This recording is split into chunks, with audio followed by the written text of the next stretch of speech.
na história, né, dos instrumentos de corda, eles eram com a curva para cima, né? E agora eles são dessa forma, com a curva para baixo. E para você poder fazer você vai usar o arco, né, para poder produzir o som do instrumento. E você vai usar também a sua mão esquerda, que aí você vai, usando os dedos aqui apertando nas cordas, você vai tocando outras notas.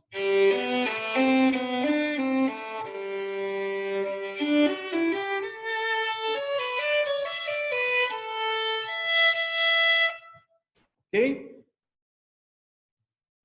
Aqui na orquestra tradicional, né, a gente tem essa montagem das cordas próximas ao maestro, né?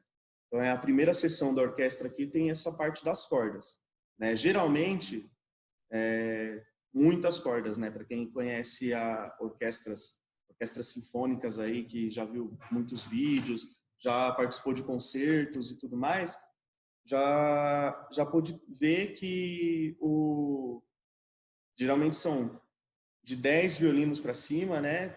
A gente tem pelo menos 10 pares de violinos, né, em cada um dos naipes, né, que são o violino, ele é dividido em 2 naipes na orquestra. Aí temos as violas e temos o contrabaixo, né, o cello e o contrabaixo, né, que é uma parte assim mais grave da orquestra. Essa disposição é para que seja organizado, né? Então a gente tem os instrumentos que são mais agudos, né, à esquerda do maestro aqui, e vai seguindo e vai indo à direita do maestro. O maestro ele fica, né, de costas para o público, né? Então você vai vendo aqui os cellos e baixos desse lado, a gente tem as violas, os violinos, né, segundos violinos e primeiros violinos. Certo?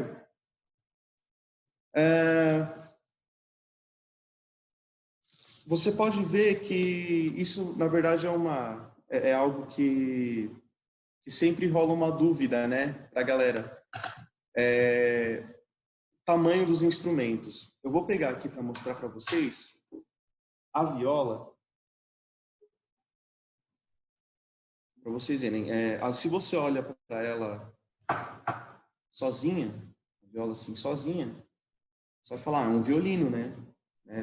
Não parece que tem diferença. Mas quando você coloca um do lado do outro, você vê que a viola é maior. A viola, ela vai ter um som mais grave. O instrumento musical funciona assim.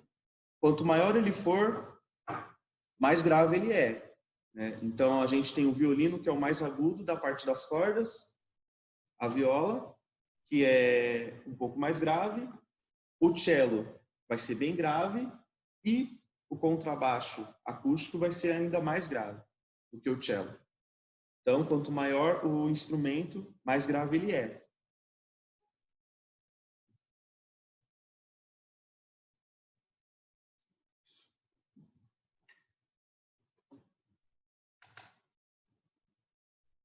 Nos instrumentos da seção mais aguda da orquestra, além dos violinos, a gente vai ter as flautas, né? Vai ter por ali também o oboé, vai ter o piccolo, né? A flauta é menor do que a flauta, né? Na parte dos metais nós temos o trompete piccolo, nós temos o trompete em si também, que é agudo, e aí nós vamos ter ainda na orquestra, né, principalmente em orquestras orquestra da igreja, orquestra que tem uma montagem mais moderna, digamos assim, a gente tem o teclado, o piano acompanhando, né? E aí o piano ele tem toda uma extensão, né? O piano ele tem a parte mais aguda e a parte grave também. Certo? Vamos lá. Essa disposição de ter uma família de de instrumentos, né? Por exemplo, aqui nas cordas a gente tem uma família de cordas, né? Então tem desde a corda mais aguda até a corda mais grave. Isso significa que a gente tem uma família de certo instrumento. Isso é para ficar mais parecido também com um coral. No coral a gente tem a divisão de 4 vozes, né? Tradicionalmente. E aqui acontece a mesma coisa com os instrumentos de cordas, né? Também acontece nos sopros, né? Que a gente tem essa disposição parecida com o coral. Às vezes você ouve, né, um som de cordas muito, muito, muito agudo. Você já vai saber agora que esse som ele provém do violino. Se você ouve um som de cordas mais extremamente grave, ele vai ser do cello ou do contrabaixo, certo? O aprendizado desses instrumentos, ele não é... Eu comecei a aprender com 7 anos, 6 para 7 anos. Comecei a tocar violino, né? Minha professora, né, que nas próximas lives vocês vão conhecer, que é a minha irmã mais velha, a Júlia, né? Ela que começou me dando aula e ela que me apresentou esse instrumento. Ela já tocava e eu comecei a aprender. Em cerca de 1 ano, fazendo aulas de violino, né, e também aprendendo a parte teórica, né, ler partitura e tudo mais. Depois de 1 ano, eu já comecei a participar da orquestra daqui da Igreja de Santo André. Né? Então, o aprendizado, ele, creio eu que para as crianças, quando eu trouxer a Júlia aqui, que ela vai falar, né, para a gente, vai conversar com a gente, vai falar bem melhor desse assunto, para as crianças, o aprendizado, ele se você usar a forma certa, né, ele é mais rápido, né? Mas aí algumas pessoas perguntam, mas até que idade que eu posso começar a aprender?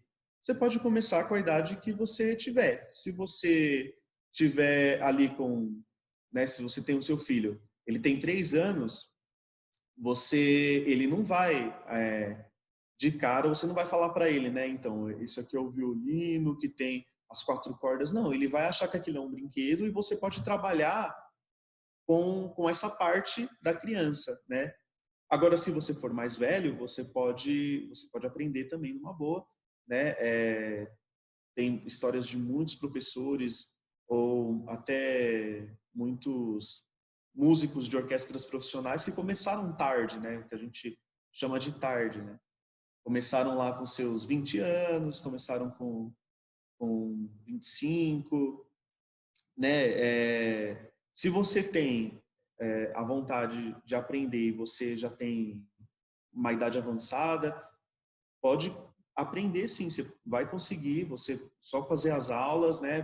Procurar um professor, buscar estar ele sempre estudando, se empenhando, e você consegue também. Né? Idade não vai ser uma barreira aí para você aprender um instrumento. Né? Os instrumentos, o violino, por exemplo, ele é menor, então ele tem uma postura diferente.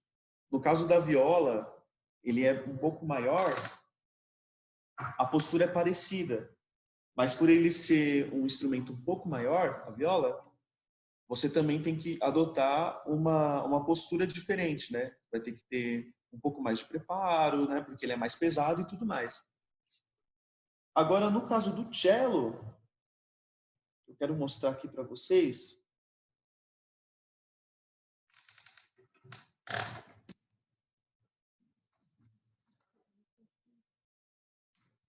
O cello, né?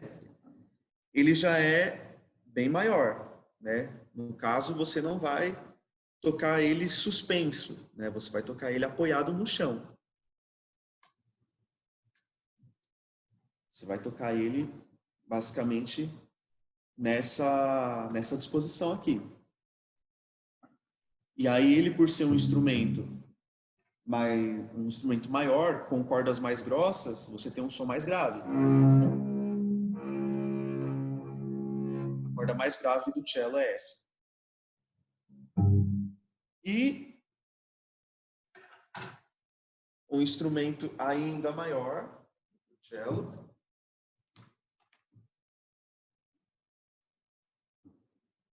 A gente tem esse grandão aqui, que muitos chamam de o violino gigante. Que é esse instrumento aqui. Contrabaixo acústico. Que ele nem aparece no vídeo. Aqui o contrabaixo acústico. Muito maior, né? É o maior instrumento que a gente tem da seção das cordas. E ele tem as cordas bem mais graves, né? Então, a função desses instrumentos mais graves aqui na orquestra é a base harmônica. Eu vou falar um pouco com vocês, né, a respeito disso um pouco mais para frente, né? Quero mostrar para vocês que mudou o tamanho do instrumento, mudou a forma, mudou a sua postura em relação a ele, né? Então, o contrabaixo acústico, né? Você toca ou em pé ou sentado numa cadeira alta, né? O cello você toca sentado, o violino e a viola você toca com ele suspenso aqui, né? Essa é a forma de você saber aí escolher qual é o instrumento ideal para você aprender, certo? Vamos lá, continuando.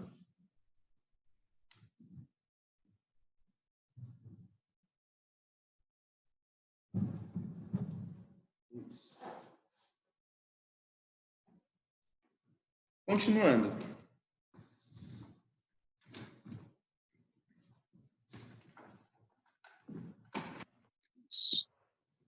Continuando. Na orquestra, esses instrumentos, cada um tem a sua função. O violino e a viola, eles têm uma função que é como eles são instrumentos mais agudos, eles geralmente, né, não é um caso único, né, que acontece sempre não, mas geralmente eles vão te dar a possibilidade de formar uma melodia, né? Então você pode fazer melodias com instrumentos mais agudos, né? Então você tem o violino, você tem a viola e os instrumentos mais graves, eles vão te dar a base harmônica, né? Ou seja, então você vai ter a base harmônica, em cima desta base você constrói a melodia. E assim você faz o som, né, da orquestra. Se vocês acompanharam aí, hoje a gente teve uma dica, né, do Descomplicando, né, a música sem complicações, a gente teve a dica do que é a melodia, a harmonia e o ritmo, né? Mais para frente vocês vão ter aí aprendendo um pouco mais sobre os instrumentos de cada uma dessa seção da orquestra, que você vai ver que cada um tem a sua função dentro da melodia, da harmonia e do ritmo. O violino, ele é um instrumento melódico, né? Ele é um instrumento que você consegue fazer melodias, né, com ele, tanto super agudas, né? Porque ele é o instrumento mais agudo da família das cordas. E você tem o cello e o baixo, que embora eles sejam graves, eles também são instrumentos, né, que são melódicos, mas eles têm a função de formar harmonia na orquestra. Ok? Temos perguntas? Obrigado. Deixa eu ver se eu acho.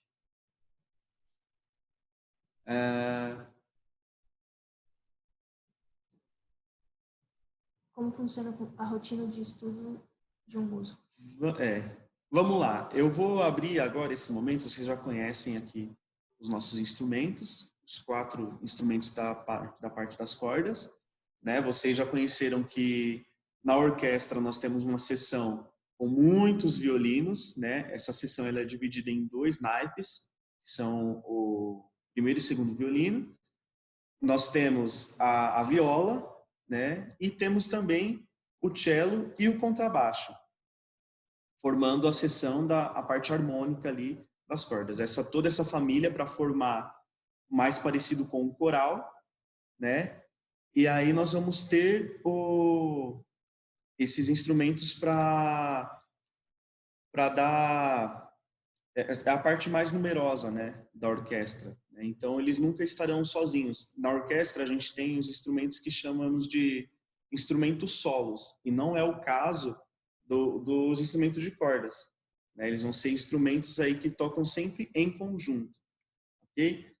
E agora eu vou responder algumas perguntas, né, da galera, que vocês estão me perguntando, a respeito do que acho que é a maior dúvida do público, dos alunos, quanto tempo demora para tocar, como que é a rotina de estudos, por que parece tão complicado. Olha, eu vou dizer que realmente, qualquer instrumento que você for aprender, você vai ter aí um esforço da sua parte, né, para que isso aconteça. Então vai ter que praticar, vai ter que buscar, vai ter que ouvir. É muito importante que o músico ouça, né? É tão importante quanto ele produzir som, é ele ouvir, né? Então, isso para todos os músicos, né? Então, se você toca outro instrumento, né? Se é violonista, se você é guitarrista, se você é baterista, flautista, ouça bastante sobre o seu instrumento. Ouça gravações, ouça a orquestra, né? Ouça um amigo tocando, sempre busque estar ouvindo o som do seu instrumento. Isso vai te ajudar muito no seu crescimento. E essa parte de ouvir, né, também toma uma grande parte do seu, do seu fundamento como músico. E aí, nisso, você vai encontrar cada um diferente, né? Tem a sua dificuldade, né? Cada um você vai encontrar o seu respectivo tempo ali, né? Às vezes a pessoa para aprender, ela demora um tempo mais, depois que ela aprende, que ela tem que continuar estudando, ela aprende músicas novas com muita facilidade. Às vezes ela aprende muito rápido, né? Então não demora assim, mas na hora de aprender músicas novas, mesmo já sabendo tocar, ela demora um pouco mais. Isso vai de pessoa para pessoa, não é geral. Isso acontece aí com cada um. Agora, continuando as perguntas que vocês têm mandado aí, dicas de aquecimento ou alongamento, sem que estejamos com o instrumento em mãos ou também com o instrumento em mãos, né? Nas próximas lives a gente vai falar bastante sobre isso, sobre o preparo, né, do instrumentista fora do palco, antes dele pegar o seu instrumento na mão, né? Você tem que se alongar, né? Às vezes você tem que estar tocando durante um período muito longo, sem alongamento, isso acaba acarretando em algumas dores, né? Você começa a ficar um pouco pesado aqui, principalmente nessa parte, né? O preparo também de você ficar muito pesado o ombro esquerdo, você vai querer compensar com o direito e você começa a ter um equilíbrio mal feito do seu corpo, né? Então é necessário você estar na postura, né? E se alongar antes de você começar a tocar. Alongue os seus dedos, alongue os seus braços, né? Quando eu vou trazer para vocês também, ainda, uma professora que já esteve aqui na nossa, que também faz parte do nosso ministério da igreja, né? Só que ela é da sede, e ela já esteve aqui dando uma aula, um workshop, a respeito disso também, de alongamentos, né? Qual que é o preparo para você começar a tocar. Você tem que alongar os seus braços, né? Então ela ensinou a fazer alguns alongamentos de braço, né? A questão de você fazer todos os movimentos lentamente, né? Então abrir os braços, né? Ficar aqui durante alguns segundos, né? 20 segundos, 30 segundos, vai de pessoa, né? E aí você volta lentamente para a posição natural do seu braço, né? Esse é um exemplo de um alongamento aqui, né? Outro exemplo que a gente vê muito é o braço para frente, né? Você põe a sua mão, palma para frente, alguns segundos, volta lentamente e da mesma forma. Alguns segundos e volta lentamente. Com os dois braços. Você vai ter uma resistência maior se precisar tocar durante um longo período, né? E com o tempo, se você for estudando sempre, fazendo esses alongamentos, né, você não vai desencadear algumas dores do seu corpo, né? Dor no ombro, dor no braço, né? É importante ter alongamento porque por questão da tendinite, né? Que tendinite afeta muitos músicos, né? Então a pessoa ela estuda bastante tempo, mas sem alongamento, ela fica com os tendões inflamados, né? Então é perigoso isso, né? Então cuide bem, né, da sua saúde. Tocar qualquer instrumento é necessário que você esteja relaxado. Inclusive cantar é necessário que você esteja relaxado. Relaxado significa sem tensões, né? Sem prisões no seu corpo. Então você não pode estar tensionando o pulso, não pode estar tensionando o cotovelo, o braço, o ombro.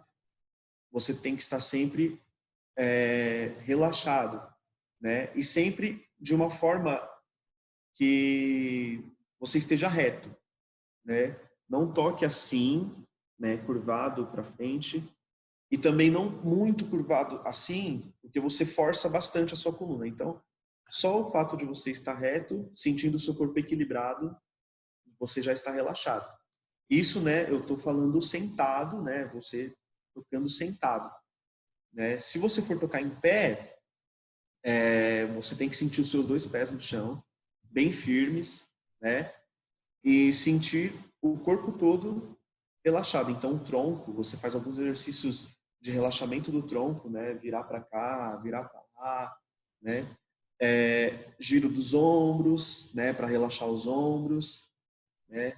O pescoço, você gira ele sempre com a respiração, né? Também em ordem, para você não ficar tensionado, né? Depois que você faz bastante esses exercícios, você perde as tensões e aí assim você pode começar a tocar.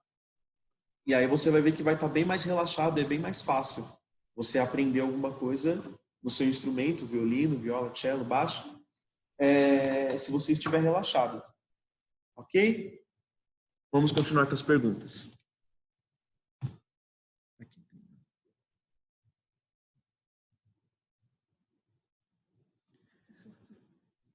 Algumas pessoas me perguntaram.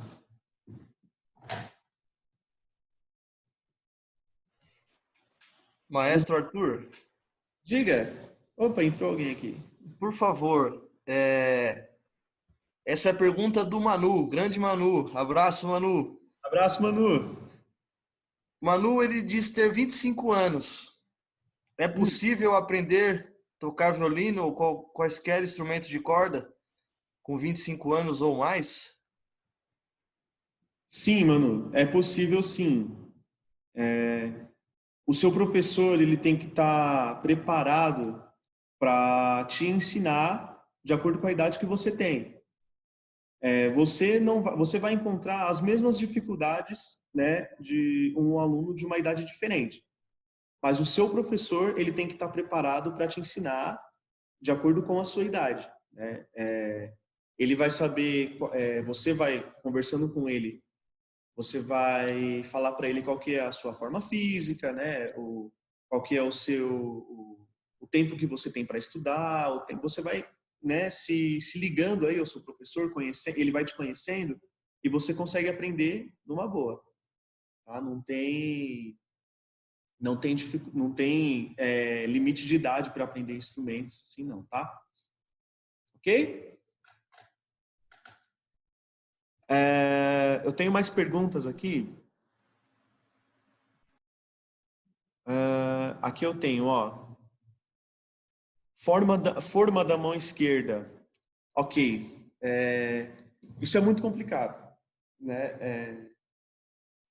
Mão esquerda no violino, nos outros instrumentos, forma significa que você vai ter sempre uma mesma posição da sua mão, né? Da sua mão esquerda. Então isso vem com o tempo, né? Não é uma coisa que no início os professores têm que segurar bastante ali o aluno, falar, ó, a mão sempre assim, dá umas broncas, né? Falar, ó, não dobra a mão, não põe a mão para trás, né?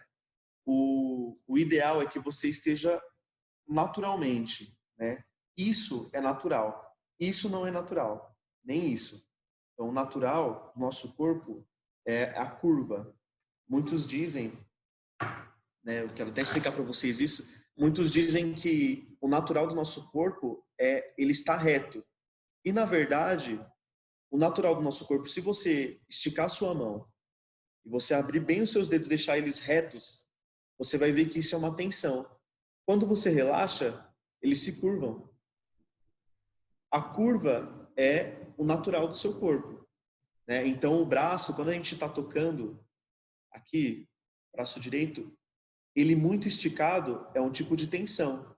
Então, a gente não deixa, a gente fala para os alunos, ó, não estica muito, né? Deixa ele uma pequena curva aqui, certo? Isso é muito importante, você manter o natural do seu corpo. E não... porque o instrumento, principalmente violino e viola, a gente chama ele de anti-anatômico, né? Ele não é como o cello que você toca sentado, relaxado. Você suspende, né, o violino e a viola. Então, se você faz muita coisa que não seja natural, isso acaba te trazendo algumas dores, né, no decorrer da sua carreira aí como músico, certo? Vamos lá. Maestro, Diga, eu estou lendo as é, perguntas também, viu? tá bom. Todo instrumento de corda friccionada possui alma? Sim, eu não sei se dá para você pegar um instrumento. Aqui não vou conseguir mostrar, mas por conta.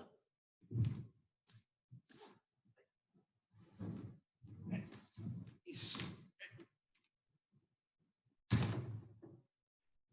Pronto. Como esse instrumento é maior, acho que é melhor de mostrar.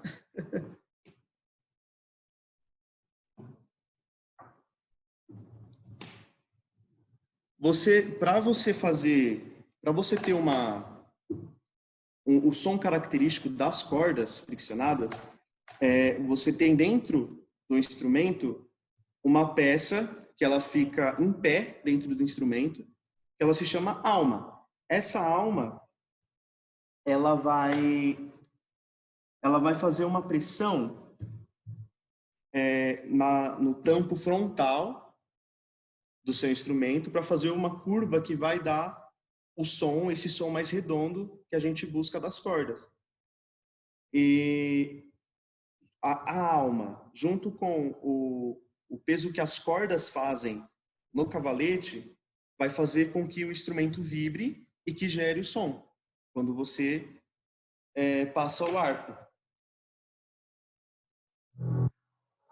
Aqui eu estou usando um arco de violino, mas dá para ver quão grave que é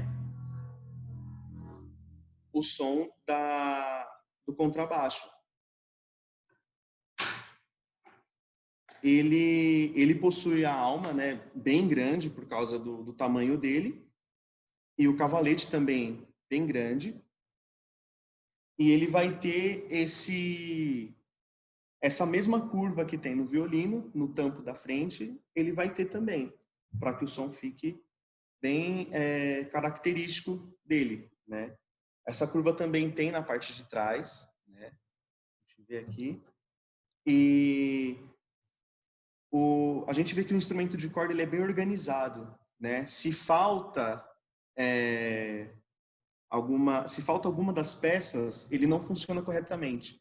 Então, a alma ela é uma parte muito importante dessa montagem, né? Então, espero que eu tenha respondido a pergunta bem, mas é exatamente isso. Tem sim, todos os instrumentos têm a alma, né? O que vai mudar em cada um é o tamanho, né, da alma. E é necessário que tenha a alma para que ele funcione corretamente. Certo? E para a forma da mão direita, maestro Arthur? Forma da mão direita. Deixa eu deixar de lado aqui o baixo.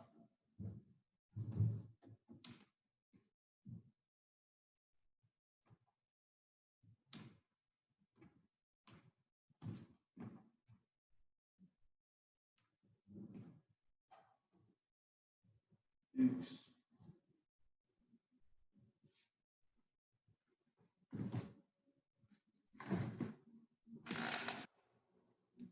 Vamos lá. Da mesma forma como na mão esquerda, a mão direita do arco também ela é de forma natural. Então, a primeira coisa que você tem que reparar é que nenhum dos dedos vão estar esticados. Qualquer dedo que estiver esticado, você vai perceber que ele vai causar uma tensão. Então, você vai colocar os seus dedos numa forma de mão característica mesmo do arco, né? O que a gente ensina para as crianças, o que a gente fala nas primeiras aulas de um aluno novo, é que ele sempre tem aqui o seu polegar nessa parte, né, do arco, os dois dedos aqui próximos um do outro, né, e o indicador próximo aqui a esse que a gente chama de courinho, né, que é uma faixa de couro preto, e o dedo mínimo aqui no parafuso, também todos eles, não sei se dá para ver, todos eles curvados, né? O polegar curvado e os outros dedos também curvados, né? E a mesma coisa que acontece com a mão esquerda, você sempre praticando, usando essa forma, né? No início, seu professor vai falar para você, ó, não pode colocar o dedo assim, não pode deixar ele esticado, não pode deixar ele fora do arco. E aí ele vai sempre te falando, te instruindo a ficar sempre com essa forma. E aí, com o tempo, isso aqui vai ficar natural para você. Você não vai ter dificuldade. E também, a gente não tensiona, não aperta, tá? O arco, né? Quanto mais leve ele estiver, quanto mais suavemente você estiver segurando ele, é melhor, né? Porque tocando, alguns momentos você precisa colocar um pouco mais de força, e alguns momentos você precisa tirar um pouco a força. E isso é o trabalho dos dedos aqui, que você vai ter. Se você não tiver ele sempre pressionado, tensionado, apertando, você consegue fazer esse trabalho bem. Então, sempre naturalmente, assim, com os dedos curvados, e sempre leve, sem tensões. Ok?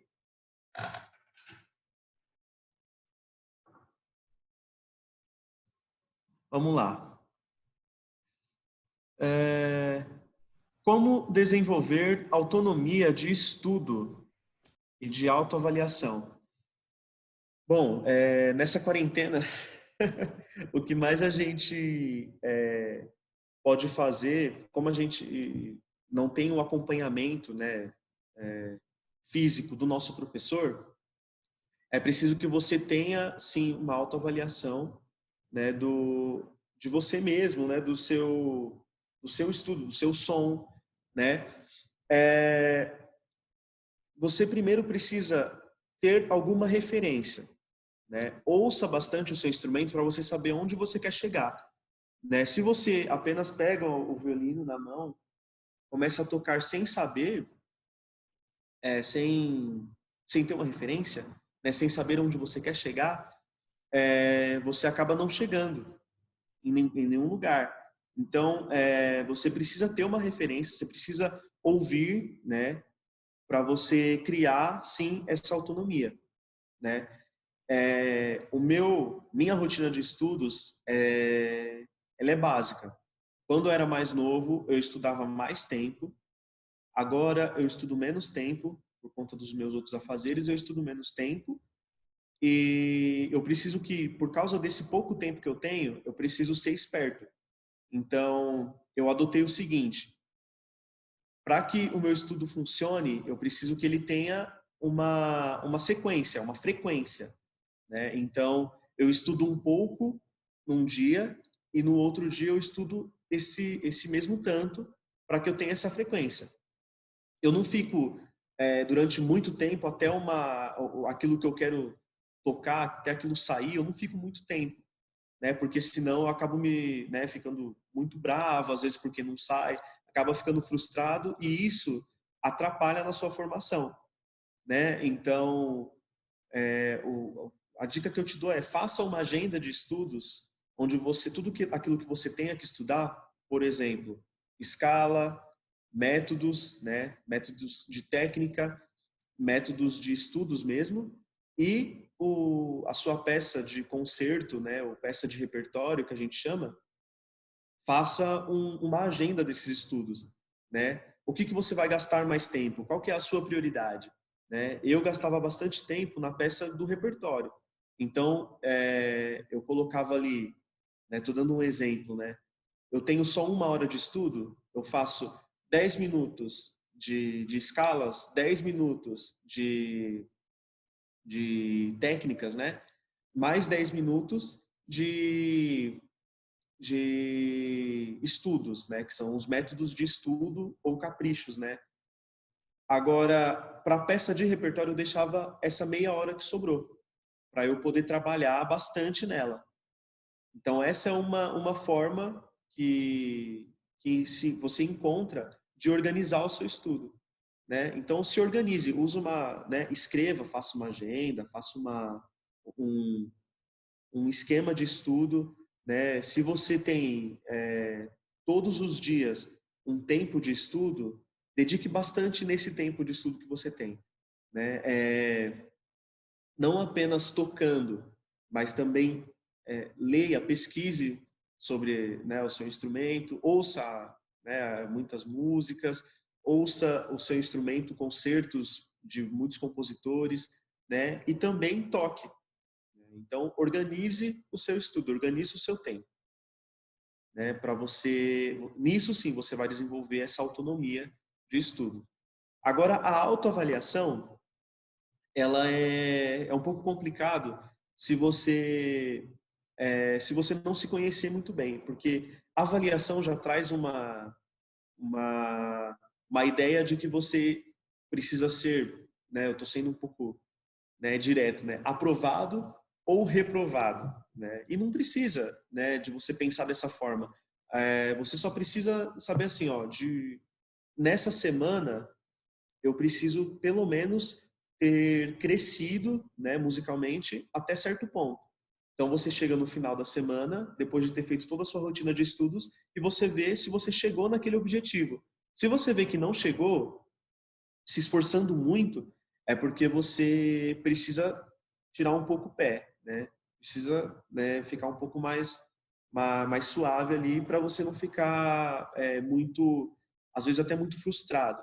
Agora, se você achou que você não chegou, mas porque você não se esforçou demais, é porque você pode estar numa zona de conforto. Aí você precisa sair dessa zona de conforto, estudar um pouco mais, se dedicar um pouco mais para você conseguir chegar no seu objetivo, né? Isso é uma forma de autoavaliação. Certo? Temos mais perguntas aqui.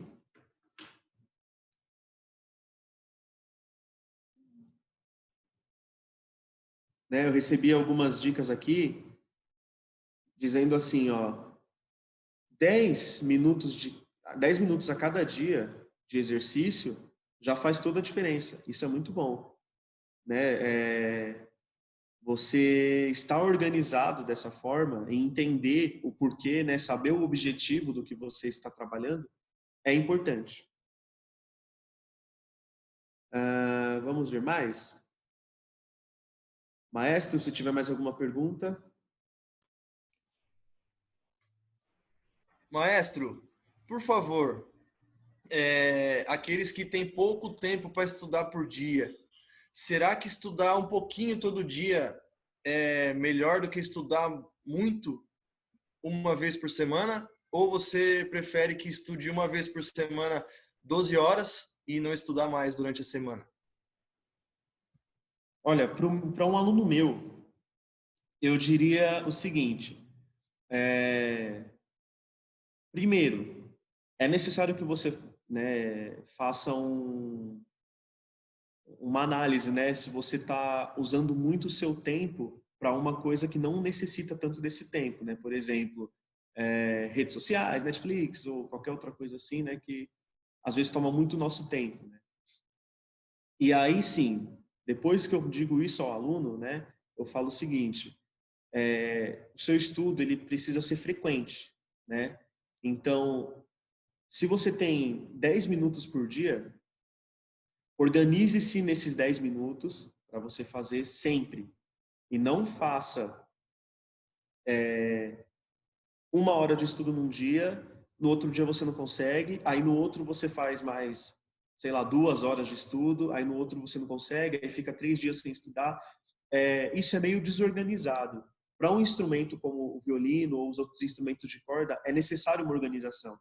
Então, e também o seu cérebro ele precisa dessa organização para entender o que ele precisa fazer, o que ele precisa aprender, né? Então, eu prefiro, né, e eu ensino aos meus alunos que sejam constantes no ensino. Estude, né, o tempo que você tiver, estude todos os dias, né? E não pega um dia para você fazer muitas coisas, né? Às vezes eu fazia bastante isso. Eu pego muitas músicas para tocar, mas não como um estudo, mas como uma parte de diversão, né? Eu gosto muito de tocar partes da igreja, né? Partituras da orquestra da igreja.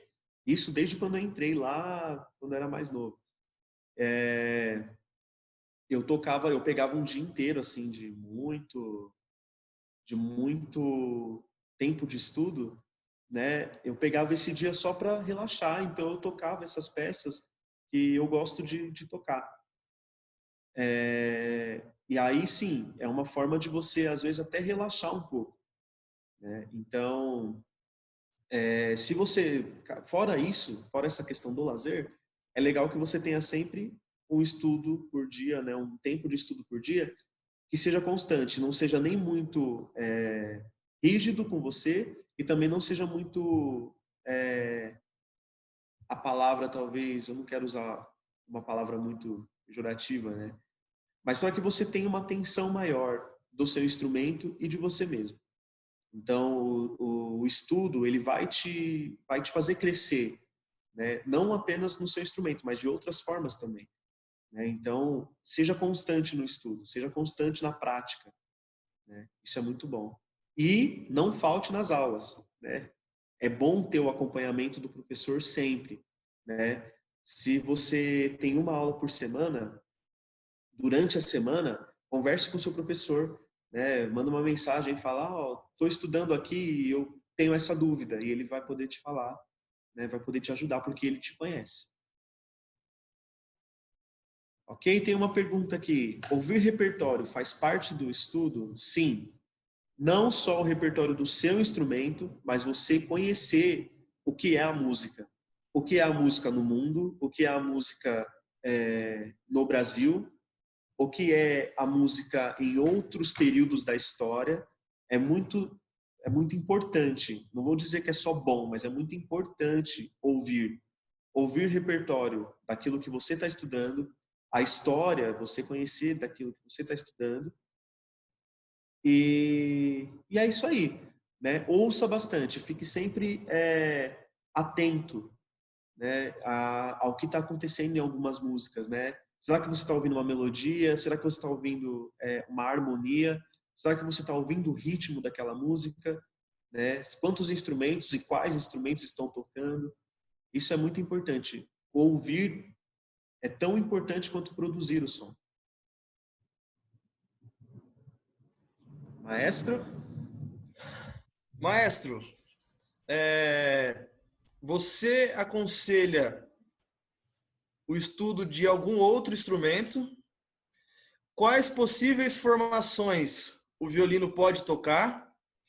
E se é possível um violinista desempenhar a sua função como violinista numa banda de um louvor comunitário, estilo Roche, Note? É um combo de perguntas aí para você. Certo. Vou começar dizendo assim. Eu achava que que o violino não era um instrumento que deveria se tocar em outra formação que não fosse orquestra ou quarteto de cordas, né, e tal. Ou seja, que trabalhasse só com música clássica. Porém, eu hoje conheço, né, de tanto ouvir muitas coisas, eu conheço muita coisa legal com muitos instrumentistas, muitos violinistas em outros estilos de música, né? Então tem violinistas que tocam rock, tem violinistas no samba, no pagode, tem violinista para todo canto. E isso é muito legal. Você poder trabalhar um outro lado do seu instrumento, porque isso também vai mostrar muito de você. Outra coisa que você perguntou a respeito das formações da igreja. Ultimamente a gente tem feito, antes da quarentena, né? Todos os cultos com a participação de um instrumento de corda, né? Ou seja, um instrumento como um violino, uma viola, né? Sempre ali junto com uma banda tocando, né? É possível ter violino e violão, é possível ter violino com piano, né? Com teclado.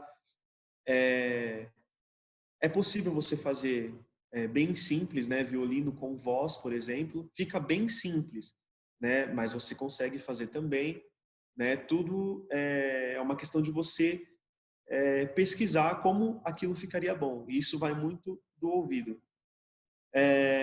Uma coisa também que você falou, se eu recomendaria, né? Um estudo de outro instrumento. Olha, é difícil falar isso quando você, né, estuda há tanto tempo um único instrumento, né? Eu não tenho experiência com nenhum outro instrumento, né? Enquanto tem outras pessoas que tocam outros instrumentos também, até bem diferentes, né? Do violino. E talvez eu não responda essa pergunta da forma como ela foi, que a pessoa pensou que eu responderia, né? Mas eu digo o seguinte: aqui no Brasil nós temos uma cultura, né, do violão. O violão, ele é muito, né, pro brasileiro, não sei por qual razão, mas isso é cultural, ele é fácil de aprender, né? E também é de fácil acesso. Todo mundo, né, entre aspas, tem um violão em casa, né? Então é fácil o acesso do violão. O piano, por você não ser um instrumento que você precisa trazer para o seu corpo, assim como, né, você ter o contato dele é todo nas teclas, também se torna um instrumento, tem as suas dificuldades, né, mas também se torna um instrumento mais fácil do aprendizado. Instrumentos como o violino, você não tem nada falando onde está tal nota, né, e talvez isso seja uma dificuldade muito grande. Assim como nos outros instrumentos de corda, você não tem uma dificuldade, você não tem nada dizendo aqui, ó, isso aqui é a nota ré, isso aqui é a nota sol. Não tem, você tem que simplesmente ir pelo ouvido e sempre estudando. E aí isso sim vai ficando natural, né? Então essa é a dica que eu dou. Se você quer aprender outro instrumento, né, Eu não vou indicar outro que não seja o violino, porque eu, né, sou suspeito de falar, gosto muito, mas eu posso dizer que você deve pesquisar sobre esse instrumento que você quer aprender, né? Quer aprender um instrumento de sopro, né? Pesquisa qual instrumento que gasta mais ar, menos ar, né? Qual que é o funcionamento de cada instrumento, isso é muito importante.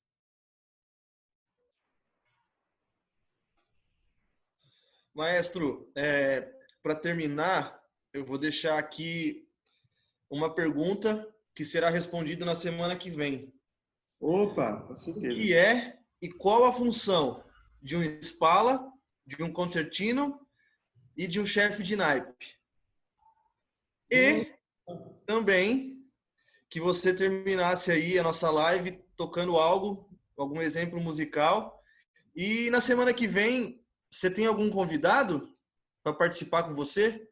Sim, na semana que vem eu vou convidar, já conversei, né, com a minha irmã, a Júlia. Eu quero convidá-la, né, para estar conosco e ela vai poder responder sobre as diferenças entre o Spala, o chefe de naipe, o concertino, né, porque ela já esteve em todas essas posições também, né? Todos esses parâmetros de orquestra, ela já participou, né? Então ela vai poder dizer muito bem isso, vai ser legal. Então não percam, gente, a live da semana que vem, né, no mesmo horário aí, a gente vai trazer os convidados e vai sempre acompanhando, viu? Segue nas redes sociais aí, vocês vão achar muito, Instagram, Facebook, YouTube. é, muito bem. Certo? Bom, Toca aí. um trecho de uma música muito conhecida é Mozart, Serenata Noturna. Estou tocando aqui a parte do primeiro violino, tá?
Aí.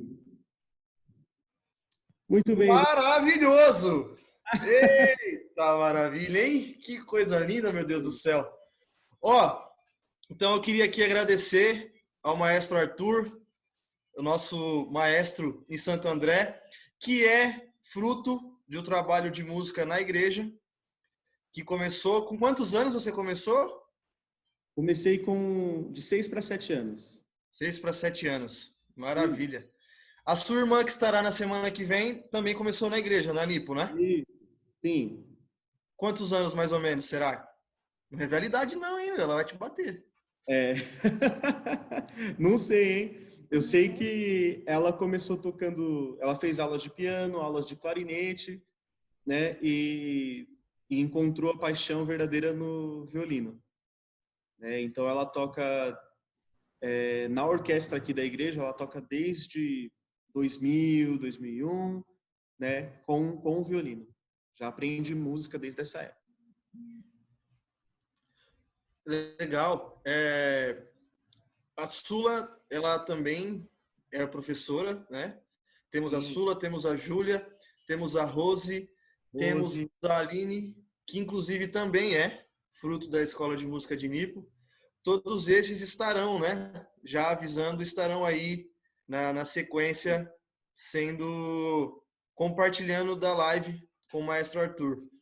Com certeza. Maestro Arthur, que é maestro lá na nossa NIP Santo André, que tem o pastor Mamoro dirigindo, que é o nosso pastor também, junto com o nosso pastor Takayama, pastor Tavares, e nós temos o nosso pastor de todo o ministério de louvor, que é o pastor Daniel. E muito obrigado a quem ficou aí, aos que mandaram perguntas, que foram maravilhosamente respondidas pelo maestro Arthur. Então, na semana que vem, novamente, às 17 horas, no Face, no Insta, o Arthur estará aqui com mais um convidado. É isso aí. Mais alguma coisa, Arthur?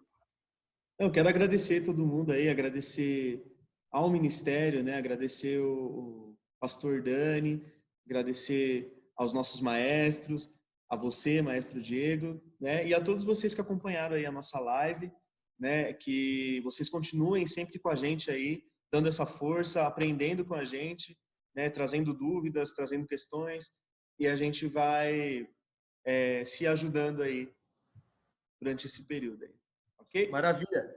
Aproveitar aqui para anunciar que amanhã tem a live com o maestro Guilherme, às 15 horas, também pelo Insta e pelo Facebook. É uma live de cunho mais de regência, né? Tanto Né? coral quanto instrumental. E na sexta-feira a gente tem uma live de peso aí, com o maestro e pastor Daniel e o maestro e reverendo Kiel. Então, temos essas lives aí na semana e acompanhe nos nossos canais as dicas. Várias são as dicas, vários são os professores. E é isso. Mais uma vez, muito obrigado, Arthur. É isso aí. Valeu. Tchau, gente.